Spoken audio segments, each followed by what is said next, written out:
안녕하세요. 참정광성교회 문병수 목사입니다.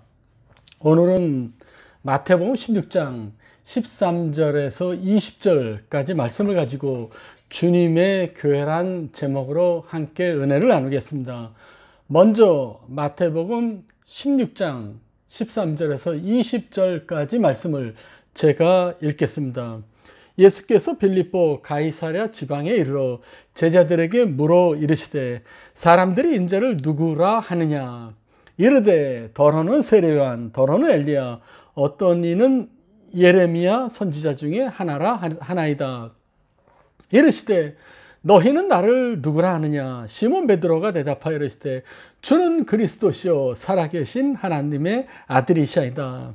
예수께서 대답하여 이르시되 바요나 시몬아, 내가 복이 있도다. 이를 내게 알게 한 이는 혈육이 아니요 하늘에 계신 내 아버지이시나. 또 내가 내게 이르노니 너는 베드로라. 내가 이 반석 위에 내 교회를 세우리니 음부의 권세가 이기지 못하리라. 내가 천국 열쇠를 내게 주리니 내가 땅에서 무엇이든지 매면 하늘에서도 매일 것이요 내가 땅에서 무엇이든지 풀면 하늘에서도 풀리리라 하시고, 이에 제자들에게 경고하사 자기가 그리스도인 것을 아무에게도 이르지 말라 하시니라. 아멘.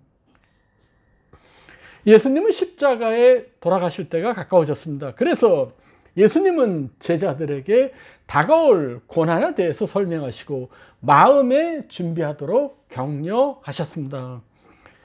예수님이 가이사랴 빌립보에서 하신 가장 중요한 일은 예수님이 누구신지를 제자들에게 분명히 알리는 일이었습니다.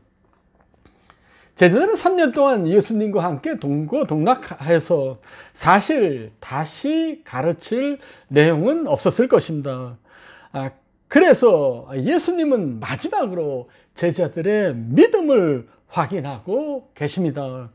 예수님 먼저 제자들에게 사람들이 인자를 누구라 하느냐라고 질문을 하셨습니다. 우리 성경 읽을 때 예수님에 대한 인자란 단어가 많이 나오고 있습니다. 여기 인자란 단어는 두 가지 의미가 있습니다.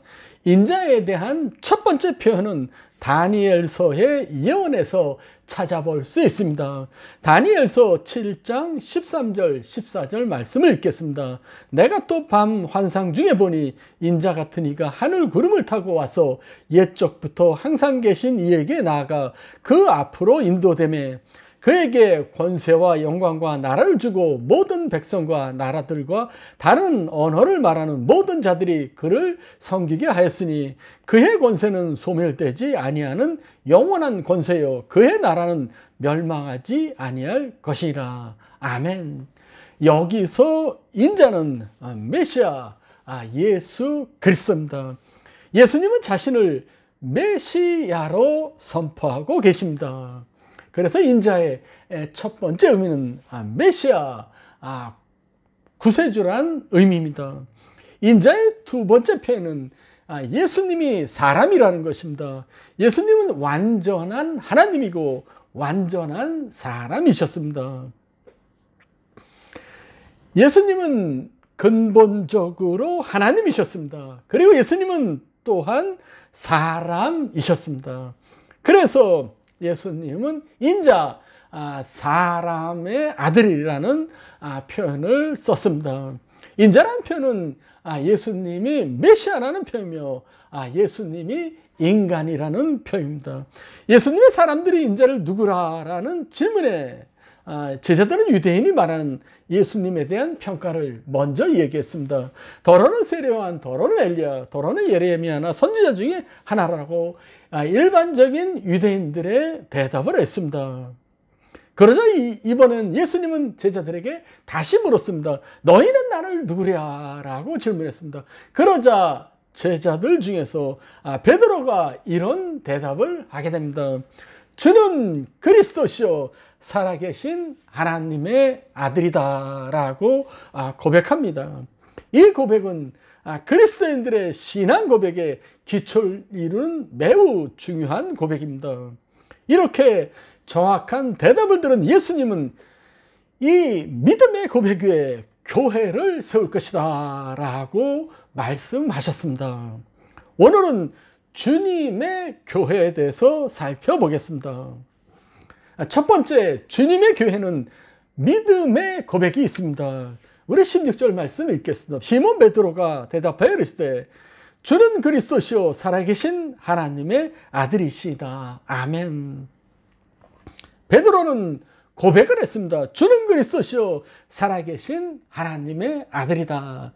그렇습니다. 교회는 이런 믿음의 고백이 있어야만 합니다. 여기서 주란 말은 예수님이 우리의 주인이란 뜻입니다. 주인 대신 예수님께 전적으로 순종하겠다는 고백입니다.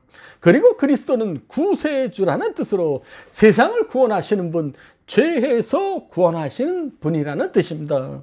우리는 죄 때문에 영원히 죽을 수밖에 없었고 지옥에 가야만 했지만 예수님이 십자가에서 우리 죄를 위해서 돌아가심으로 우리를 구원하여 주셨습니다. 우리는 단지 예수님을 믿음으로 구원받을 수 있습니다. 예수님만이 우리의 구원의 유일한 길입니다. 예수님을 통해서만 하나님께 나아갈 수 있습니다. 예수님만이 우리를 하나님 나라로 인도하는 유일한 길입니다. 그리고 예수님은 살아계신 하나님의 아들이라고 말씀에 써 있습니다. 예수님은 잠깐 세상에 오셨다가 가신 분이 아닙니다. 예수님은 지금도 살아계셔서 우리와 함께 하시며 지금도 활동하시는 전능하신 하나님이십니다. 살아계신 하나님의 아들이라는 고백은 2000년 전에 성경 속에만 계시는 예수님이 아니라 지금도 우리와 함께 계시고 우리의 기도를 들으시고 우리를 축복하시며 우리를 인도하시는 예수님인 것을 고백하는 것입니다. 여러분, 예수님은 지금도 살아계셔서 우리를 인도하시고 우리와 동행하시는 주님이십니다. 여러분, 예수님은 지금 너는 나를 누구냐라고 물으신다면 여러분들은 어떻게 대답하겠습니까? 여러분, 주님이 우리에게 물으신다면 주는 그리스도시요 살아계신 하나님의 아들입니다 라고 고백을 해야 됩니다. 2000년 동안 베드로의 신앙 고백 위에 주님의 교회가 세워졌고 지금도 교회는 이 신앙을 고백하고 있습니다. 지금도 전 세계의 교회는 예수님이 우리의 구원자시고 하나님의 아들이라고 고백하고 있습니다. 그렇습니다. 신앙은 고백이 있어야 됩니다. 신앙 고백은 분명하고 명확하게 해야 합니다. 주님의 교회는 이런 올바른 신앙 고백 위에 세워져야만 합니다. 교회는 예수 그리스도가 나의 구세주시고 내 인생의 주인이라는 것을 믿고 고백하는 사람들의 믿음이기 때문입니다. 이 신앙 고백이 교회의 기초가 되는 것입니다. 뭐 신학자의 신학이나 권력자의 권력이나 부자의 돈 위에 교회가 세워지는 것은 결코 아닙니다.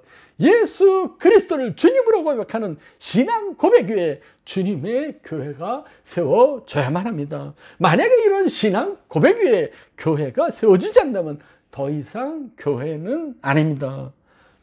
이런 신앙 고백 위에 교회가 세워지지 않는다면 아무리 훌륭한 사람들이 모여도 사교 모임이지 결코 교회는 아닙니다. 이런 신앙 고백 위에 모이지 않는다면 아무리 좋은 구제 사업을 할지라도 자선단체는 될지 몰라도 결코 교회는 될 수 없습니다. 예수님을 주님으로 고백하는 이 신앙 고백만이 교회의 기초가 되어야만 합니다. 그래서 교회는 이 신앙 고백을 계속 확인하고 계속해서 고백해야만 합니다. 두 번째, 주님의 교회 성도들의 믿음은 하나님의 선물입니다. 우리 17절 말씀 같이 읽겠습니다. 예수께서 대답하여 이르시되 바요나 시몬아 내가 복이 있도다. 이를 내게 알게 하니는 혈육이 아니요 하늘에 계신 내 아버지시라. 아멘. 내가 복이 있도다. 여기서 올바른 신앙 고백이 복이 된다는 것을 알 수 있습니다. 우리가 열심히 일해도 주님을 기쁘시게 할 수 있지만 주님이 가장 기뻐하시는 일은 주님을 정확히 알고 믿음을 고백하는 일입니다. 주는 그리스도시요 살아계신 하나님의 아들입니다. 저는 이것을 믿습니다. 이런 고백을 주님이 제일 좋아하시기 때문입니다. 여러분, 주님을 정확히 아는 것은 복입니다. 복을 받으려면 주님을 정확히 알아야 됩니다. 그리고 신앙 고백은 인간의 힘으로 하는 것이 아니라 하나님의 인도하심으로 하는 것입니다. 인간의 지혜로 하나님을 알게 되는 것은 아닙니다. 우리가 주님을 알게 되는 것은 하나님의 은혜가 있어야 가능합니다. 그래서 올바른 신앙 고백하려면 먼저 하나님의 은혜를 받아야 됩니다. 하나님이 믿음의 고백을 하도록 도와주셔야만 올바른 믿음의 고백을 할 수 있기 때문입니다. 예배드리는 우리 모두 이미 이런 믿음의 고백을 했기 때문에 축복받은 사람들입니다. 이미 하나님께서 여러분들에게 은혜를 주셔서 주는 그리스도시요 살아계신 하나님의 아들이라는 이런 믿음의 고백을 하게 하여 주신 것입니다. 세 번째, 주님의 교회는 반석 위에 세워집니다. 18절 말씀 읽겠습니다. 또 내가 내게 이르노니 너는 베드로라. 내가 이 반석 위에 내 교회를 세우리니 음부의 권세가 이기지 못하리라. 아멘. 주님은 반석 위에 주님의 교회를 세우시겠다고 말씀했습니다. 가톨릭계는 이 반석을 베드로로 보고 있습니다. 그래서 베드로가 예수님을 위해서 교회의 후계자가 되었고 베드로가 일대 교황이 되는 것입니다. 그러나 개신교회는 바로 이 반석이라는 말을 베드로가 아니라 베드로의 신앙 고백으로 보고 있는 것입니다. 주는 그리스도시요 살아계신 하나님의 아들입니다. 이 신앙 고백 위에 주님의 교회를 세우시겠다는 말씀입니다. 복음서에서 교회란 말이 여기서 처음 나오고 있습니다. 신약교회는 오순절날 마가의 다락방에서 120명의 제자가 기도하다가 성령을 받고 교회가 탄생을 하게 됩니다. 그리고 주님은 교회를 세우시겠다는데 주님은 내 교회를 세우시겠다라고 말씀하셨습니다. 교회는 사람의 교회가 아니라 주님의 교회입니다. 주님께서 친히 믿음의 반석 위에 교회를 세우셨습니다. 그래서 교회의 주인은 예수님입니다. 어느 개인이 교회의 주인은 절대 아닙니다. 교회의 주인은 예수님입니다. 그래서 교회에서는 예수님만 영광을 받아야 됩니다. 여러분, 오직 교회의 주인이신 예수님만 믿고 예수님만 섬기며 예수님만 복종하는 여러분이 되시길 바랍니다. 교회의 주인이신 예수님께만 예배를 드리고 예수님께만 존귀와 영광을 드리는 여러분이 되시길 부탁드립니다. 그리고 네 번째, 주님의 교회는 음부의 권세가 이기지 못합니다. 우리 18절 말씀 읽겠습니다. 또 내가 내게 이르노니 너는 베드로라. 내가 이 반석 위에 내 교회를 세우리니 음부의 권세가 이기지 못하리라. 아멘. 음부라는 단어는 몇 가지 의미가 있습니다. 첫 번째는 구덩이란 뜻이 있습니다. 그리고 두 번째는 죽은 사람이 가는 곳, 죽음이라는 의미가 있습니다. 그리고 세 번째는 지옥을 의미하기도 합니다. 여기서 음부의 권세는 지옥의 권세, 사탄의 권세입니다. 이 세상은 사탄 마귀들이 장악하고 있습니다. 이 세상은 음부의 권세가 장악하고 있습니다. 그래서 사탄 마귀가 인간들을 유혹해서 서로 불행하게 만듭니다. 그래서 마귀의 장난으로 인간관계가 깨어지고 있습니다. 마귀의 장난으로 가정이 무너지고 있습니다. 마귀의 장난으로 서로 상처 주고 불안과 두려움에 사로잡혀 살아가고 있습니다. 그래서 사람들이 음부의 권세를 두려워하기도 합니다. 그러나 음부의 권세를 이길 수 있습니다. 예수 그리스도의 능력으로 가능합니다. 예수님의 십자가에서 인간의 죄를 위해서 돌아가시고 부활하심으로 말미암아 예수님이 음부의 권세를 이기셨기 때문입니다. 예수님이 사탄의 권세를 이기셨습니다. 예수님이 승리하셨습니다. 이제는 예수님이 하시던 사역을 교회가 이어받아서 하고 있습니다. 이것을 가장 싫어하는 존재가 사탄입니다. 그래서 사탄은 이 땅에 교회가 세워지고 교회가 여러 가지 사역을 하는 것을 가장 싫어합니다. 그래서 사탄은 모든 개교와 술수를 사용해서 교회를 무너뜨리라고 합니다. 그래서 어떤 때는 핍박과 고난으로 교회를 무너뜨리려고도 합니다. 어떤 때는 교리적인 문제, 이단적인 문제를 가지고 교회를 방해 놓고 있습니다. 어떤 때는 재정적인 문제, 인간의 문제를 가지고 교회에서 문제를 일으키기도 합니다. 이런 방법 중에 사탄이 가장 많이 쓰는 방법 중에 하나는 사람들을 교만하게 해서 사람이 교회에서 주인 노릇하도록 부추기는 일입니다. 사탄은 사람들이 주님의 교회를 인간의 교회로 착각하게 만들어서 교회 안에서 싸우고 분쟁하게 만듭니다. 교회의 주인은 예수님인데 인간이 교회의 주인이 되려는 생각을 가질 때 교회에서는 갈등과 다툼이 일어나게 되는 것입니다. 사탄의 이러한 계략 때문에 많은 교회들이 병들고 심지어는 교회가 무너지고 있습니다.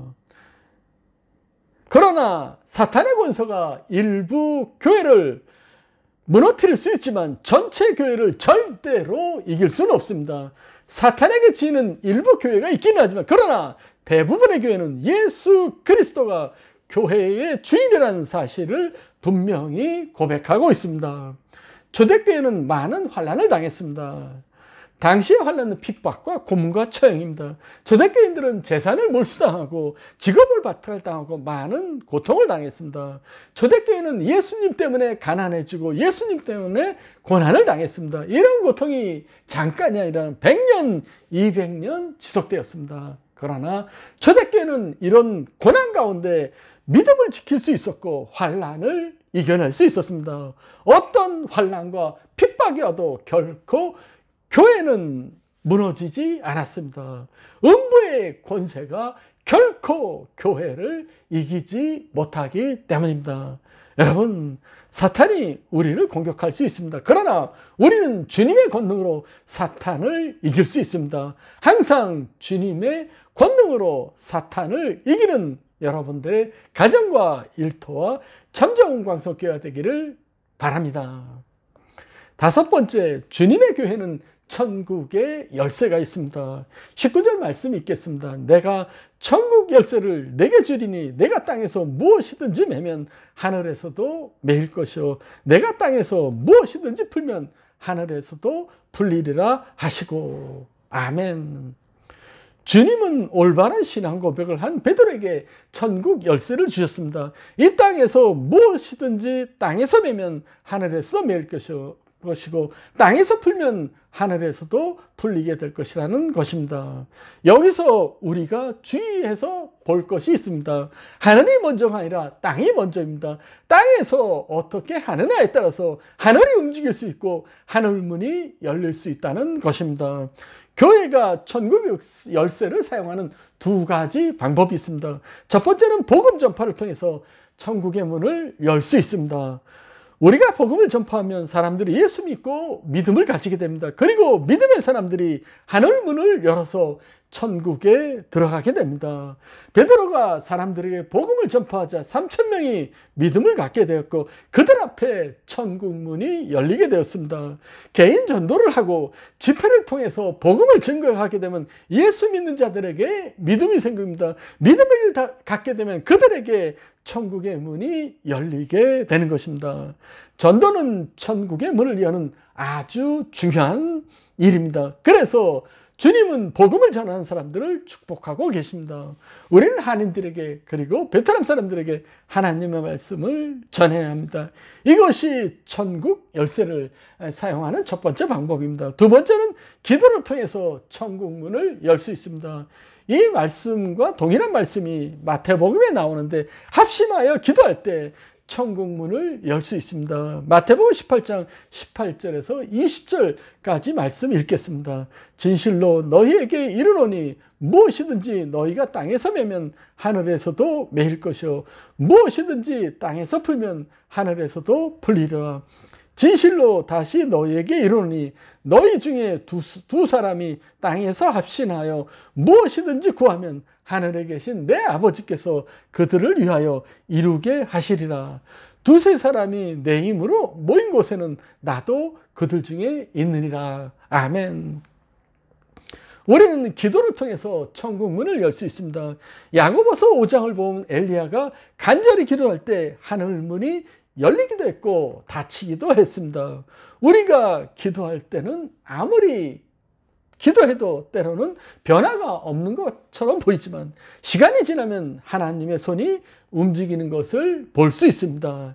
엘리야가 기도할 때 아무 변화가 없는 것처럼 보였으나 시간이 지남에 따라 구름이 보였고 결국 3년 6개월의 가뭄을 끝나게 하기 위해서 비가 내렸습니다. 그렇습니다. 기도는 능력이 있습니다. 하나님은 우리의 기도를 들으시고 우리의 기도를 통해서 역사하시기 때문입니다.